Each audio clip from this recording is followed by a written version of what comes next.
滿福寺前邊有村民俾人搶啊！呢次係唔錯啊！快啲嚟睇啊！邊有啲治安咁差噶？山賊啊！好啦，呢輪等我做下啲村民嘅救世主啊！咪點啫？好餓啊，都冇力點打仗啊！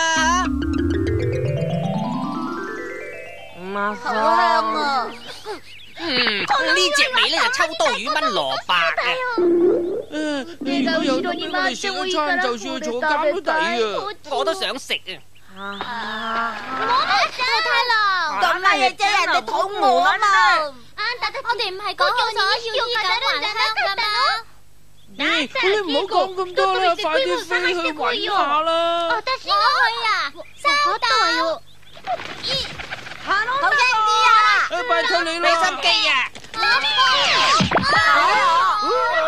餓得滯飛唔起。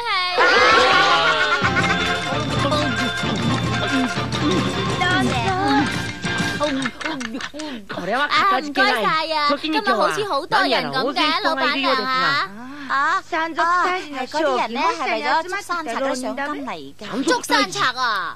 哎呀，你唔知道咩？喺離村路徑嘅寺廟嗰度咧，好多人啊，連人帶嘢捉晒去啊！哦，咁啊真係幾嚴重喎！村長咧使咗好多人力物力噶啦，不過咧到而家都未捉到喎。真係估唔到啊！開講又話天網恢恢，疏而不漏噶嘛！客官啊，你想去廁所喺後邊啊！哎呀，係啦，我唔係話想去廁所啊，我係話做咗壞事咧，遲早會俾老天爺懲罰噶。嚟年冇開就出嚟大豐收啦！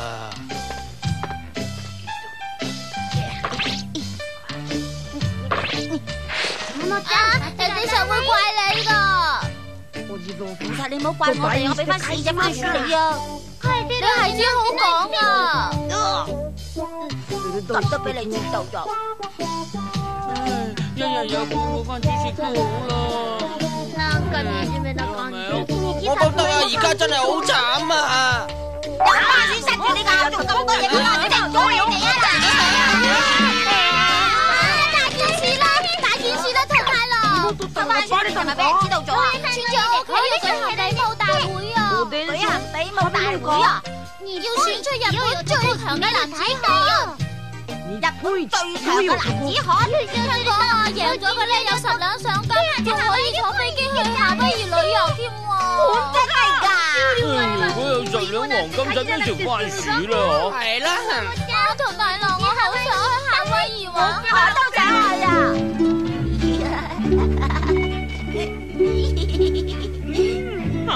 我實會打贏嘅，我實會贏嘅。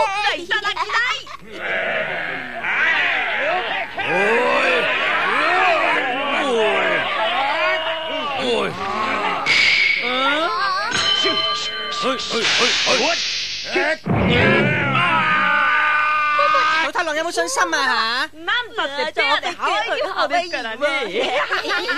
仲有10兩金添啊，係10兩啊！收埋先啊！就靠晒你啦！咁大龍啊！唔係大龍啊！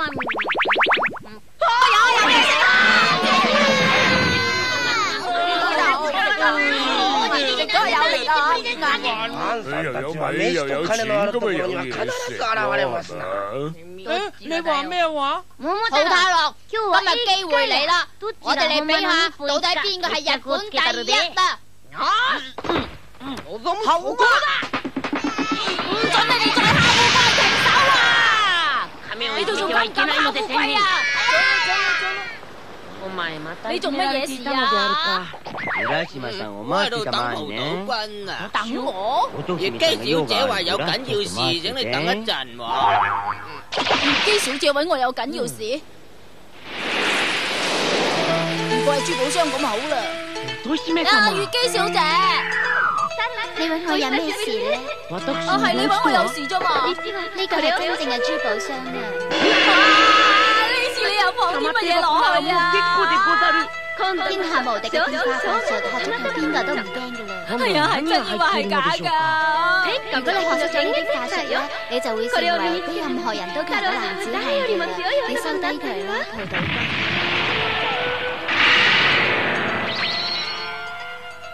哇！如果成為最強嘅男子漢就好啦。咁我可以打敗啲山賊啦。你講乜嘢啊，蒲島君？我冇講乜嘢啊，多謝晒你啊，多謝晒。你願意收低佢，我真係好開心嘅。